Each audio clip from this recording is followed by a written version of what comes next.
Good morning, ladies and gentlemen, and despite not being able to say hello to you last year, it is my pleasure to welcome you back to the Autumn Fair at the NEC for 2021.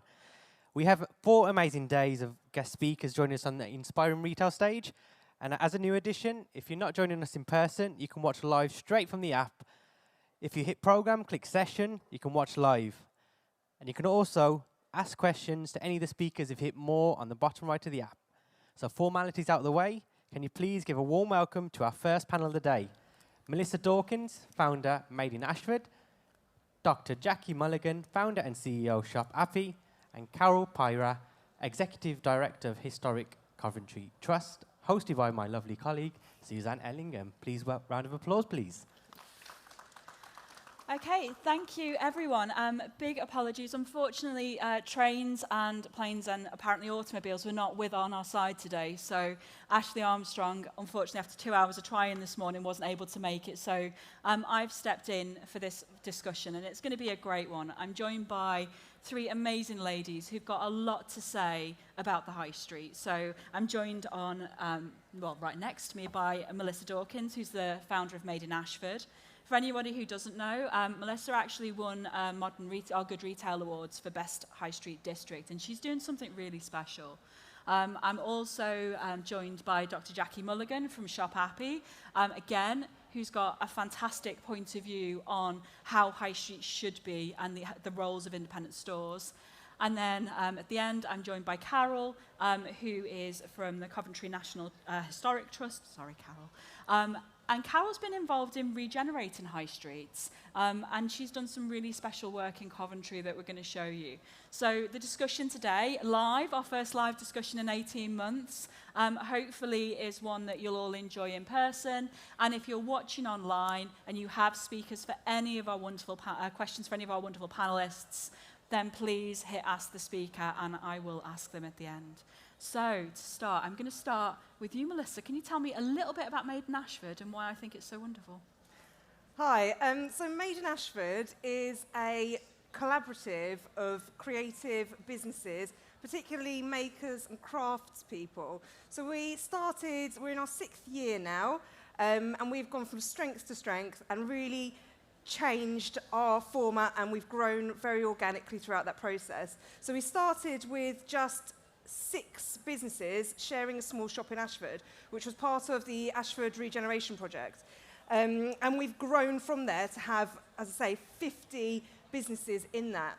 And just after the final lockdown, we have opened our 2nd site, which is exactly opposite, because we have quite a small shop, and we have lots of things that we want to do creatively within the community. So we wanted to have another space that was accessible for our community, to have creativity accessible to everybody. So within that space, we have workshops, a gallery, and we're selling kits and ethically sourced craft components is our next goal for that. We also want to have a maker's space to further support creating on-site and enabling opportunities for creative small businesses to use equipment that they might not be able to afford yet within their businesses, or have access to, or want to experiment. And so lots of things can be made on-site, bringing down the supply chain. So we do a lot of other stuff with the community as well. We go into schools and get creativity that way. We offer free workshops, which also support our makers and businesses within the shop as well. So there's loads of stuff we do to support creative businesses in Ashford. Yeah, that's great. And we're going to come back to some of the work you do, because I think it's an amazing pipeline for bringing original businesses into the high street. Jackie, could you tell us a little bit about what you do with ShopAppy? Yep, so I'm Jackie Muliigan, and 5 years ago I founded ShopAppy.com because I love local independent shops. I love shopping local, and it makes me feel happy. So I created ShopAppy. And ShopAppy is also, because I dropped my H's, because I come from London, live in Yorkshire, they drop their H's too, everything seems smooth. So ShopAppy.com is a website which enables people to shop local more easily, because we all have an emotional connection to where we live, where we work, where we visit. But the problem is it becomes easier to shop from a faceless warehouse in the middle of nowhere than it is our own local high streets. So 5 years ago I created a platform where you can buy from all your different local shops. You can click and collect, you can book, you can get a home delivery. And obviously during COVID, digitalisation accelerated and ShopAppy grew from 29 towns to now over 100 across the UK. And we're supporting local communities to stay connected to their traders, because the last thing we want to do after this crisis is wake up to a world of warehouses and home delivery. We need people back in our high streets. We need to change behaviour, and ShopAppy.com will make sure that happens. Jackie was very diplomatic there. I'm sure you can all imagine who those faceless warehouses belong to. One very diplomatically they like said. space, some of these people. And Carol, please tell us some of the fantastic work you're doing in Coventry, and I will show your before and afters as well. Thanks, Suzanne. Yeah, I'm Carol Pyrah. I'm the Executive Director of Historic Coventry Trust. And we're a charity that was founded just 10 years ago to save the city's 14th century remains of a Carthusian monastery at Charterhouse. But very soon, the trustees realised there were loads of historic buildings in the city that needed love and attention, and most of them were owned by the City Council. So a couple of years ago, we signed a groundbreaking agreement with Coventry City Council, under which they transferred 22 historic buildings to us, and we have to find uses for them, raise the money, carry out the works to restore and conserve them, and then we look after them in perpetuity. And a bunch of those buildings are actually on one of the very few remaining traditional high street areas in Coventry, on the Burgess and Hale Street. And in May 2019, Historic England asked us to be the national demonstrator project for their £95 million national historic high streets heritage action zone programme. And they gave us some money in May and said, can you do it all by the end of March next year? And we said, no, don't be ridiculous. Like, you can't do a whole construction project in that period. But we said, we'll give it a damn good go. So we worked with all of the local businesses, most of whom are independents, to draw up designs to restore the buildings. And then we employed 2 contractors who started on site just as lockdown started. And we finished a bit later than anticipated, but by this year, we'd kind of transformed 2 of the streets in Coventry, restoring them, making them look a lot more attractive and supporting the businesses in the city. Thank you. What you can see behind us is some of the before and after pictures of the work that Carol's done, but to put that into perspective, that was taking an entire high street, rebuilding it, working with the independents to make it attractive, to make it a space that shoppers want to go back into. And something we were all talking about yesterday when we were preparing for this discussion is actually, you know, what should a high street look like? When you look at a regeneration project and we look at some of the moves that are happening on a high street now, should these shops become residential? Should they become leisure? And the question really becomes, what makes a fantastic high street? And the answer, we all believe, is really great independence and a good mix. But Carol, you had a good view on this, because obviously you're working with a lot of buildings. But how, you said something great, which I'm going to ask you to expand on. You said it's all about the curation. So what role do you think that plays in really allowing a high street to thrive? I think it's really important. We were lucky here because about 60% of the buildings were passing to us as a trust. So we had some control over them. We didn't have absentee landlords who weren't interested in the buildings. But what we also found is that the streets were a real community. And we had independent tenants there who said, I want to be part of this scheme because I know it's all about making an impact across the whole street. And I want to support my businesses on either side and be part of this. And we didn't have any empty shops when we started. We don't have any empty shops now. We've actually got independent retailers who are knocking on my door saying, we want to be in Coventry, we want to be on this street, but we haven't got any vacant units for them at the moment.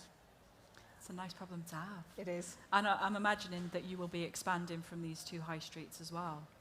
Well, at the moment, these are the only 2 that we're doing, but just at the back of these is the only area in the city that has the River Sherborne still in daylight. Oh, nice. And we've just got planning permission to deculvert more of the river, create a brand new public space in that area, reclaiming it from a backland area of bins and taxis, really unpleasant, you wouldn't want to go, and it's going to be a real hub in the city. And we've also got nearly £100,000 of money from Historic England to help us curate a sort of programme of events, which will then drive people down to the area, and we'll be working with local businesses to make sure that really benefits them as well. Yeah, and you said two things there that I'm quite passionate about when we think about the high street, and that's community and events.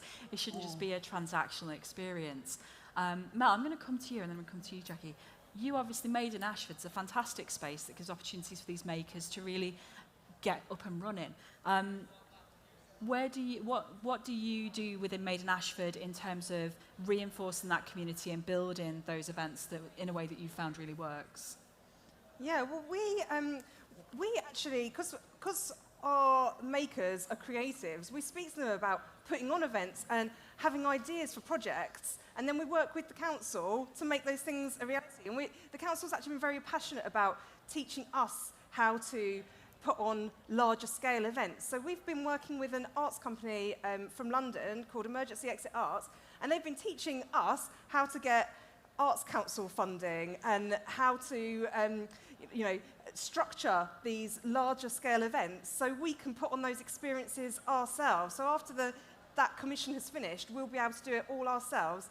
And because we have this wonderful hub of creative people there, and we're just nurturing that even more. But we also put on a makers market, which helps support those makers, gives them an opportunity to make more money, and it brings an event to the town. So it ticks all of those boxes.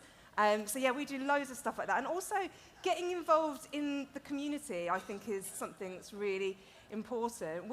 We quite often send stall holders or our own stall out to even like school fetes and things like that, because even though these are quite small scale things, it creates a big impact into the community, and you're sending people out that maybe are seeing and witnessing things where people wouldn't necessarily come into the town centre, and they're communicating with those people. And because you're giving to the community, then they come back into the town. They know that your shop is there. So we always think that small scale is quite important as well. Yeah. And Jackie, I know you're quite passionate about community as well. I'm going to let you...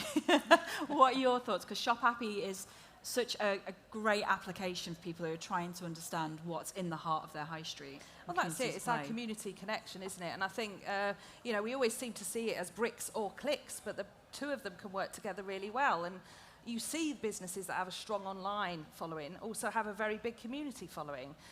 What we focus on is the emotional connection, and that no independent is really on their own. Just because you're an independent doesn't mean you're alone. You can collaborate. All the best examples of regeneration are about independents grabbing together, community coming together, council coming together. And we're seeing more of that since COVID. And I think a lot of us took our high streets for granted. We go past on the commute, ignoring the fact that these shops are important for measuring time, for understanding where we live, for aspiration, for our mental health, our well-being. It's connected to what we're walking past. So actually, we found that now it's 2/3 of people are shopping more online than before. That could be drastic if our high streets don't really catch up. But the other thing is that Brits want to spend more than half their money with local businesses, according to a recent visa study. Well, if that's true, make it easy. And the reason why a warehouse is beating high streets every time is because it's hard. Yeah. Because you haven't got the visibility, because you can't browse the products. So what we try to do with ShopAppy is not make people shop online. We want online to create local shoppers. Yes, if it's convenient, but the other thing, with all the amazing events, what we discovered in COVID was it wasn't just people shielding who weren't coming in. There were people that hadn't been able to access the high street for decades because they lived in a historic high street where they couldn't get to the shops, where they had visual impairments and they couldn't see. So actually what we've done is we've done a lot of stuff around inclusivity. We have little modules that help you change the resolution on the site, all sorts, because the high street should be inclusive.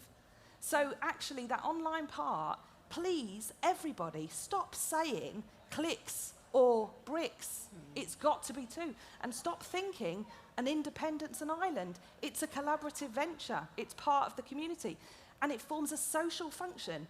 And by the way, shopping isn't just about getting things. Let's get over that. We've got Jeff Bezos telling us it is.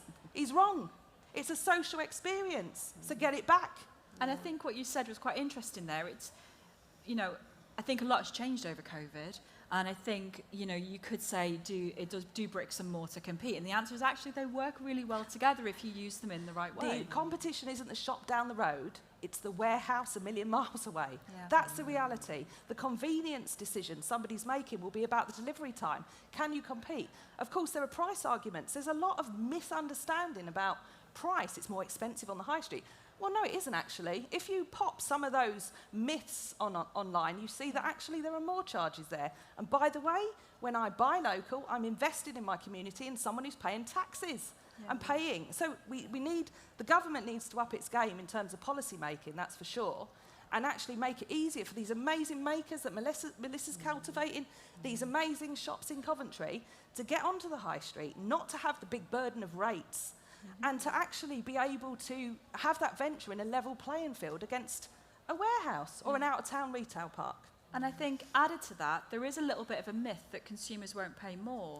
There's been a ton of research that's been done over the last year and a half to say that consumers will pay more if a product is sustainable, if it is ethically sourced, if it is from a local business. And I think it was a PwC study that said that number is about 15%. So there is a perception that there's a race to the bottom on price and the high street has to compete with online, but that's just not the case. And actually it then comes back to what do we love about our shops? And actually, what's the role of experience? And Carol, I think you've probably got quite an interesting perspective on that as well. Yeah, I think experience is key. I mean, don't we all know that after the last 18 months, that we're just desperate to go out and have a nice day with friends and family. And that means you go to your local high street, you might do a bit of food shopping, you might pop into a clothes shop, you'll go in and have a cup of coffee, you'll meet friends for lunch. And then if you also have the opportunity to go to a family activity or see some live music or a theatre performance or go to a book festival or a makers festival, all those things make the high street into an experience. And that's where that collaboration is really key, because actually if all of the traders in an area work together and with other organisations, they can create those experiences that really bring people. And that is where the magic really happens, isn't it? That you know, the collaboration between certain businesses and independents do it so well because they're so passionate about other independents. Certainly where we are, we're friends. We go out and do stuff and want to support each other, and that is the collective power, isn't it, of collaboration. You can really put more behind something, more content, a better campaign, you know, and everyone's so passionate and involved in it. And it's the personal experience as well. I mean, I was mentioning in the green room, would that be it, in events? I've forgotten, about the fact that I had an online experience with an indie, which is this You piece. can give it a plug. Go on. Which was basically my team got me a commissioned, said that they were going to buy me a commissioned piece of jewellery. So I went to Rocco Jewellery, online, on ShopAppy it happened to be, but in Kingston. Now I'm in Yorkshire. And the attention that this maker made to my commission was unbelievable. Sending me things, checking sizes. I can't even imagine what a wonderful experience it would have been in the physical store. But even remotely, I got a taste of it. That is so different. So what we have to do as an industry is help people join the dots. When you shop local, you're having a personal experience. More importantly, that person selling to you understands the transaction isn't just a transaction. And think about the social value of these high streets. And it is, we keep on going on, use it or lose it. Indies have to move forward too, and we saw them, they adapted. This jewellers had never done online commissions. They totally regrouped and revamped how they did it. But they were determined to still deliver the same quality service. And that, to me, is what inspires me every day to support independence. Yeah. And actually, our independents, when you think about their unique selling points, you're right, they're not a transaction. If you want a transaction, you can go do it through Amazon. What they want is an experience. And often, and as you can see with Mel, they're so passionate. They love their products. And I think a key part of that is that they pass that enthusiasm and that knowledge and onto their customers. And sustainability Yeah. as well. You know, you were mentioning ethically sourced. Yeah. During COVID, 60% of us got more interested in the environment. And so we're seeing more zero packaging, we're seeing more makers with ethical sourcing. And if you talk about climate emergency, what's the worst thing you could do for the climate and what's the best? The best thing you could do is get off your backside, walk down the high street and buy from local shops. 10 million of us live within 200 yards of a high street. Yeah. Just imagine if we weren't getting delivery trucks coming to us. So we need to change the game. That's going to improve the planet. Shopping local is a carbon neutral way of shopping. Yeah, and just adding to that, I think the local high streets have got a fantastic opportunity now because we've gone through a period of COVID where we've all had to explore locally. A lot of us who commute into large cities haven't been doing that, which has forced us to explore those local high streets. Now, from that side, the challenge for independents now is you have these people who are exploring your high streets. How do you keep them there? What do you do to engage them? I'm going to throw that one to you, Carol. Yeah, it's a really interesting great challenge. point. I think one of the things that the last 18 months has taught me is just how impressively entrepreneurial most independents are. I mean, I couldn't believe that all the shops on our high street, you know, of course they were closed for months and months. While they were closed, they were thinking about the next thing they wanted to do. They were planning new lines, they were developing new lines of business. They were restoring the insides of their buildings because we did the outside and they went in and at least 6 of them have done a complete refurbishment inside. But actually what we'll be doing with the cultural programme is we'll be having an annual Parmelan Festival, big event once in the year, and then the first Friday of every month there'll be something going on. And it might be that we work with the great clothing retailer Kong and we have a fashion show. Or we might do a food festival, or, you know, it's sort of up to the local businesses what they want. And actually being able to programme that so that everybody locally knows that that's the place to go. First Friday in the month, you go to the Burgess and Hale Street in Coventry, you can be guaranteed there's something great going on and there's a range of shops that you want to be in. Consistency. That's another thing, because what you're saying is it's every Friday. Yeah. The other thing we have is a problem of short-termism. Oh, I did this and it didn't work. That's it. It takes time to bed in. You're going against a decade of changed behaviour. So it's brilliant. Absolutely, I'm coming. I actually think that sometimes it's good to have that, so a monthly thing, a weekly thing, and then also interspersed with some bigger, like wow events as well. But I think I liked what you said about asking the businesses, and I think that's a really important part, not just taking those decisions yourself as an organisation, but getting everyone involved, all the independents and even larger retailers, to make those decisions together. Because when we spoke on our Zoom call, you said about capturing an essence of a place, and I thought that was a really wonderful term and idea for helping to transform the future of high streets. And I think that by speaking to the communities that are living and working within those places and spaces to get what they want as a future is going to be a very important part. And not everything has to be expensive either. There was a brilliant borough, I mean it's Kingston again, and we do lots of work elsewhere, but there's a brilliant organisation called Community Brain. And what this guy did was buy a load of dinosaurs, plastic little dinosaurs. A pity it was plastic, I agree, but anyway, it's plastic. Hid these dinosaurs all around the high street and said it's a dinosaur safari. Well, the families that came out, some of them dressed in full regalia to go. Now, that means we're an eccentric nation. We know that, right? Any excuse to dress up and go out with the kids. And if it's free, oh, my God, let's spot tiny dinosaurs. How marvellous. But actually, it doesn't take much. It takes a bit of spark of creativity, not much, just keep trying, because we've got to get these people back, because when they experience the high street, there was a study by Visa that showed that 71% of us feel happier when we shop local. My own interest of doing this was social psychology. We're happier, our well-being is connected. So when we go out and we meet people, when we go into a local business or see the window, it inspires us in a different way to browsing online. And, you know, we need to do more of it. Yeah, and I think that inspiration is an interesting one, because you're right, you shop online, you'll have an idea of what you want, you'll click, click, click, but actually when you walk into a shop, you will probably walk out with something completely different. It's the old adage, you go into the supermarket for milk, you come out with a potted plant and some makeup and not the milk. But I think that's the joy of these independent retail in the high street. It's intention to spend, and I think pre-COVID, our high streets were hitting lack of footfall linked to online giants and out-town retail parks, which have done more damage than online giants to town centres. But actually what you had was this kind of desire to shop local again, and this online provision can really alter that, can bring us back. Now, you said something interesting there. Obviously, out-of-town retail parks and shopping centres have been a direct competition to our local high streets for a little while because, maybe unpopular to say, they offer convenience, parking, accessibility, they're big spaces, but they're not our local high streets. So what do you think are some of the steps that we need to take to get some of those shoppers away from those areas and back into the towns? What do you think is the reason they gravitated there? Is it all about convenience? Thinking broadly about high streets throughout the UK. The convenience side is one. It's free parking and it's big. And also I'm aware of those brands, so I've gone in with an intention to purchase because all of the brands, mostly in retail parks, have a big digital presence. So I'm already going with an intention to spend. Our high streets aren't visible. We go in for a coffee, we browse, but we might not spend. Post-COVID, we spend less time in small spaces. Yeah.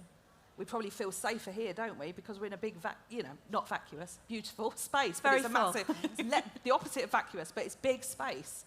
And so that's why people are, I think retail parks right now are faring better. Chain stores have lost, though, and 200,000 jobs lost last year to retail. It's terrible. That's human stories. That's people without food on the table who can't afford the rent. That's all these suppliers trying to sell, gone. So we have, the out-of-town retail park was a failure of planning. And what's happened? It's cheaper to have a space outside a town centre than in a town centre. But it's better for the planet if we're in the town centre. So government, catch up. You need to make it easier for people to invest in town centres. Job done. That's what we need. Carol. Yeah. I do think there's definitely things government needs to do on policy. I think there's things local authorities need to do to support their traders. In Coventry, we've got a fantastic business improvement district.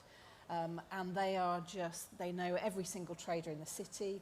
They've worked absolutely tirelessly for years to try and support them. And actually, we've got very, very few vacant units. It's really interesting going to other places that I'm so used to what Coventry looks like now that I don't realise how different it is. And it really has to be all those people working together. Yeah, and I think we've said it a few times, but it's that collaboration piece.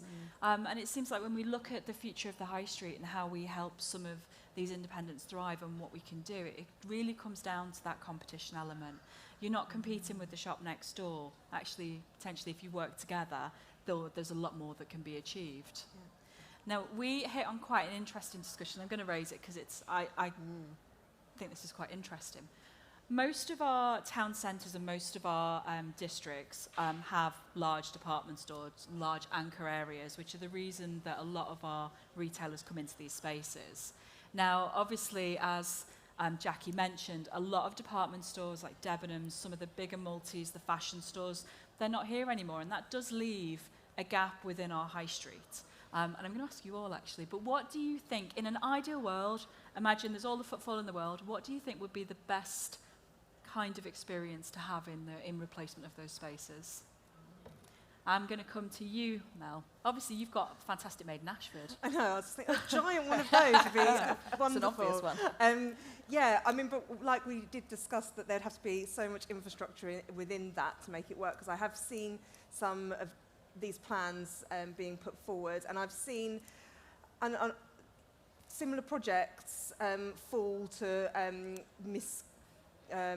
management and poor curation, really, relying on small creative businesses. It's a very tough thing to do. I mean, I think they are massive spaces, and it's a very difficult thing for even a group of independents to fill successfully. I know I've seen some similar projects done successfully with antiques and vintage and things like that, where people don't have to stay within their stalls, where it's comes to a centralised till system. But yeah, I don't really know what the answer is to filling those, really. I don't think you're the only one. Carol, I'm going to come to you next. Yeah, it is a real challenge, and that's where you have to curate the place, because it partly depends where your department store is. There might be some department stores that it's fine to convert to entirely alternative uses. There might be other that they're so key buildings in the heart that they have to have some kind of retail use. And I know in places like Folkestone, they're doing some really interesting work with repurposing department stores and for creative businesses and that sort of thing. But I think it's also got to come from the needs of the place. Yeah. We don't want to go back to clone high streets, because why would you go to a clone high street? So it's got to be something that's rooted in the place that you live in, and is the place what that place needs and wants. What is it interested in? Is it a giant climbing wall that takes up the whole of the inside of the department store? It depends. Yeah. And Jackie? Well, I know they've demolished one. If it's not fit for purpose, demolish it, put green in there. Yeah. I mean, there's lots of ways of which we can do it. I mean, one in Stockton, they're doing quite a controversial thing, and they're creating that green, that meeting space, because people are using town centres differently. And the old department store, it's terrible. I mean, in Sheffield, department stores have closed and people have memories there, and it's very hard. But actually, small pop-ups, etc., great animation. There's a lot of stuff around mixed use, so having places where people work, maybe temporary spaces, because I think that the trend to work from home is going to stay, but it won't be full-time. But you need that mixed sort of WeWork type spaces. Yeah. There's some fabulous models like Souk, who allow you to hire by the hour and do fit-outs that are not environmentally problematic. So that's a good idea. So I think there's loads of good ideas. One worrying idea, again, it's a government thing, but it's policy around changing use to residential. Nobody should have their towns where the shops are being removed and replaced by housing. Rent a flat above a shop, fine. Pulp said it, it's got to be right. But actually, we need mixed use. We need people living in amongst it, and we need to think about makers and events and culture and retail. But don't let go of the retail, because people still like to shop. We also need to remember that the high street that we know today and we feel nostalgic about is actually something, a creation of the last 150 years.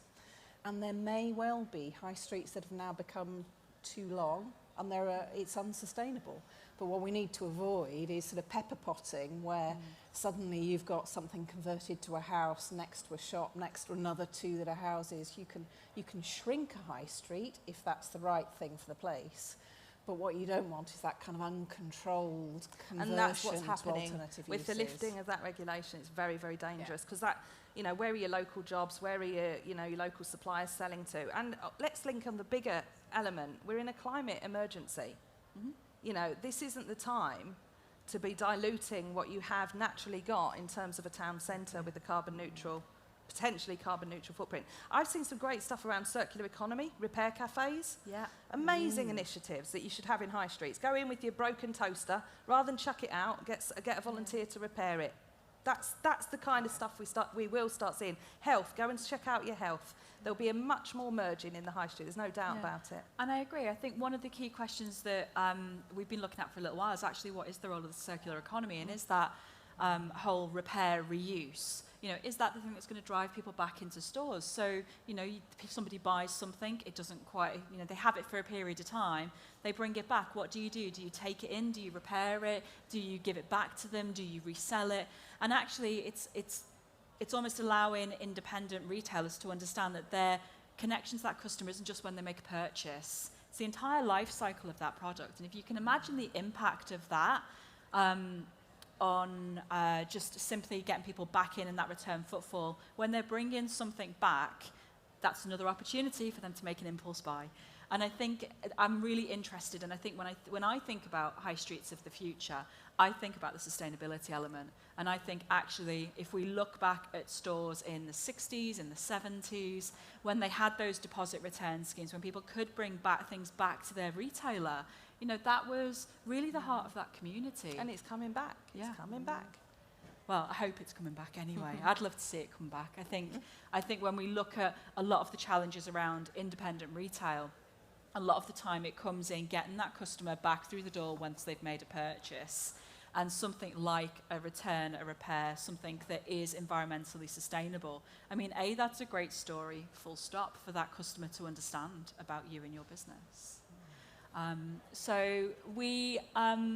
and now I've finished my questions, but we do have a little bit of time to take some questions from anybody who's here with us today or anybody online. Obviously, we have a slight tech challenge in terms of my iPad isn't connected. So if we have any questions online, Kesh is going to read them out for us. So any questions? Do we have any questions from the people in the audience? Don't be shy. A bit shy. Oh. Oh. Hello, thank you. Well, firstly, thank you very much indeed. I've really enjoyed that. I was supposed to be just having a coffee, and I've really enjoyed listening to you. One of the things when you touched on the out-of-town retail parks, you'd said about the convenience and the free parking and things. However, how much of an impact does late-night opening have? And do you know of any successes with collaborations of varied hours that maybe fit better with some of our customers? I mean, a late night opening, markets and things like that have been quite successful pre-COVID. It's very difficult to gauge it right now. I mean, what worries me sometimes is you'll have a high street and they'll say, well, we're losing footfall, so I'll tell you what, we'll close on Mondays and Tuesdays. Oh, you know what, we'll shorten our hours on a Wednesday. And slowly that high street becomes less and less relevant to the community. They can't support them anymore. So I think varied hours and sort of opening up is a good idea. But if I ask my greengrocer, who's up at 3 getting fruit and veg, hey, John, do you mind staying open till 8 o'clock? I'm not going to repeat what he will say to me. So we have to be realistic, which is where I think the online shop window becomes really important. As long as you're visible, anyone can shop with you 24/7. Events will help. Late night opening where you can do it, but you need collective and you need consistent. And that's where it doesn't happen, because people go, oh, nobody came, it's not worth it. And not every business is an entrepreneur. Some businesses are lifestyle businesses. So they know, and if you're not going to get everybody, you're going to get a patchwork and it won't work. So having like the Friday nights, I've seen that work. They did it in Leeds and they had loads. But the other weird thing that sometimes happens in town centres that I've seen is they will go, right, we're doing an evening thing, and then they'll bring a load of other retailers that aren't from the area in. Yeah. And then the shops get really cheesed off because we're open all the time now. We don't have a space. And then the council say, well, you didn't take up the space when the opportunity was there, and there's a big old bum fight. So we need that ownership and that dialogue to start happening. But I do think the work from home is probably going to mitigate some of that late night, because you have more of the community 2-3 days a week staying home. So the key thing is get online and have the visibility. Have the dialogue with your community. However it happens, that's got to be a priority. Great, thank you. Thank you. Any more questions from the audience? We have one online. I'll read it out. When we look at the younger generation who are so tech reliant, but are also very climate concerned and care about where their products come from, how can we engage them in the physical retail store? I'll let any of you ladies take it, maybe all of you actually. It's a really interesting one, because where we are in Coventry is right in the heart of where the students live. So actually the businesses there are largely dependent on the student population. You can see that the streets are much busier when the students are there than when they aren't. And I think that it is about understanding what they're interested in. They are largely walking around the city, they're not driving. They want to be able to come out of their student housing and wander down the street and be able to have an ice cream and pop in and buy some clothes. It's got to be about an offer that works for them, and it's got to be about getting visibility to them, particularly in those places where students are coming from a long way away. We've got very high percentage of foreign students. It's about then collaborating to get them out on the street rather than stuck in their rooms. Yeah. Mel, do you want to add anything? Well, we try to be very transparent with our customers about what we are doing as a business, how we're encouraging our sellers to not use single-use plastic on their cards and helping them find alternatives. So we talk about it on our social media, but we also talk about it in the relationships that we're building in store as well with everybody. I mean, I was talking to a council recently and they said, you know, we spend all our time when kids are teenagers making sure they don't look antisocial in our high streets and pushing them out, and then the time they get the first job we go, come in, you've got money to spend. Well, actually, our teenagers need to be educated into going into high streets because they're largely growing up in a world where their parents buy things from cardboard boxes that come through their door. So we have a generational problem now, I think. And I remember talking to a bunch of 15-year-olds when we were trying to do some work with them with ShopAppy, and I said, oh, what do you think of the high street? And they went, it's boring. And I was like, it's not, it's really interesting, da-da-da. And I thought, oh my God, I'm a 40-something-year-old woman at that point telling a 15-year-old that the high street's interesting. It's not going to hold, is it? So actually, we need more things that bring teenagers in at a younger age. Don't wait for them to be earning money and be at uni to suddenly think, oh, it's good to shop local. But also think of their value systems. This generation are more worried than ever about the climate because we've absolutely trashed the planet for them. So our businesses have to reflect that, the values. And before COVID, 55% of people preferred to shop local. I always used to say, that's why our high streets are doing so well. But actually, they preferred to shop local. They still didn't. But a younger demographic was preferring to shop local. Why? Because they knew where the food came from. They knew where the clothes came from. They could get vegan. They could get specialists. That's what they're interested in. So values are the most important thing I think the high street should be campaigning on. Yeah. And the industry sort of promoting its credentials and trying to wean a generation to stop looking at your parents with their terrible habits and start reinventing a better planet and a better future. I don't want us to go back to new normal. I think normal was rubbish. I think we need new better, and we need a younger generation behind us. And I think, if I can add my 2 cents on there as well, I think when we look at whatever generation we're up to at the moment, there's a few things that ring true about the way that they live. They're less likely to buy a house, they're more likely to be sharing, and there's a lot of talk that's been done around retail as a third space, creating a space where people can buy something, where they can eat, where they can work, and really thinking about the role of retail in that, because this generation is coming through and that's what they're looking for. You know, they've got smaller spaces to be social with their friends, they've got smaller places to live. I mean, that's the reality of it. So actually, when we look at the role of retail, when we look at the role of our high street, they do care. They are definitely more sustainable. They understand if things are done right that they pay more. And I think we don't give them enough credit. They care a lot more and are making a lot more informed decisions because they can Google something on their phone in 5 seconds and tell you if you're right or wrong. So I think that's a consideration. So it's actually, when we look at how we engage these people, yes, they're online, but they will absolutely come and see you in person. And added to that, give them something more to do than just buy. Yeah. You know, it's about creating those communities, and we think about high streets of the past and the ones that have thrived. You know, some of the points that we've mentioned here about community, collaboration, those things are things that need to come back. And it is going back to this concept of not just being a place to buy, it's a place where people meet and come together as well. Have we got any other questions? Any more questions from the audience? I've got one more online, if that's okay with you ladies. Some makers and independents use pop-up events and pop-up stores that they're there for a limited time. Do you think more towns would benefit from something like this? And are they a long-term solution for keeping independence on our high streets? I'll answer this one. I think that they are an incredibly valuable thing to have on a high street. I mean, we started as a pop-up shop for 3 months, and we're 6 years down the line. So, and we've just grown and grown and got so many more members and people from the community into Ashford. People say this is the reason they come. Now we're doing workshops and things, and people are coming to do that, and then they go to the cafes and go to the other independent shops. It becomes a new anchor kind of store for more experience in retail within the area. So I think that all town centres should have these pop-up craft collaborative shops. And pop-ups in general as well are a brilliant way to trial your business in a town centre. Yeah. And I think one of the things we spoke about yesterday, and this is one of the reasons I think what Mel is doing is so fantastic, is having a shop on the high street is expensive. Like there's business rates, there's overheads, it's expensive.